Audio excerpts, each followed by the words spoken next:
स्वतःचं घर जर तुम्हालाही होम लोन घ्यायचं असेल तर तुमच्याकडे कितीचा पगार असायला हवा हे या एका कॅल्क्युलेशन मधून समजून घेऊ. आपण पकडलं की तुम्हाला होम लोन 9% रेट ऑफ इंटरेस्टनी भेटेल आणि तुम्ही हे जे होम लोन घ्याल ते पुढच्या 20 वर्षासाठी असेल. तर जर समजा तुम्हाला 10 लाखाचं होम लोन जर घ्यायचं असेल तर तुम्हाला साधारण ईएमआय येईल 8,997 रुपयाचा आणि त्याच्यासाठी तुम्हाला कमीत कमी 22,500चा पगार असायला पाहिजे. म्हणजे त्या 22,500च्या पगाराच्या 40%ची अमाऊंट तुम्ही ईएमआयला देऊ शकाल. तर असंच जर कॅल्क्युलेशन आपण पुढे केलं 20 लाखासाठी जर बघितलं तर 20 लाखासाठी आपल्याला 17,994चा ईएमआय येतो आणि आपला पगार जो आहे तो 45,000 रुपये असायला हवा.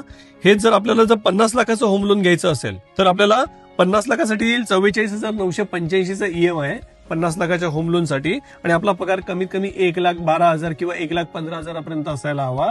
आणि हेच जर आपल्याला 1 करोडचं जर तुम्हाला होम लोन घ्यायचं असेल तर तुम्हाला ईएमआय येईल साधारण 89,970 रुपये आणि ह्याच्यासाठी तुमचा पगार कमीत कमी महिन्याला 2.25 लाख रुपये असायला पाहिजे. त्यामुळे हे जे कॅल्क्युलेशन आपण बघितलंय ते तुमच्या पगाराच्या 40%चा तुम्ही होम लोनचा जर ईएमआय ठेवलात तर आहे. एखादा माणूस असेल की म्हणेल की नाही मी जास्तचा ईएमआय घेऊ शकतो, पण म्हणजे जे फायनान्सचे एक्सपर्ट्स आहेत त्यांचं म्हणणं असंच आहे की तुमचा जो पगार आहे त्याच्यातलं होम लोनचं जे पोर्शन आहे ते 40%पेक्षा कमी असायला हवं किंवा 40% असायला हवं.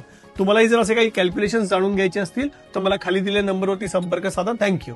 Disclaimer. Mutual funds are subject to market risk. Please read the offer document carefully.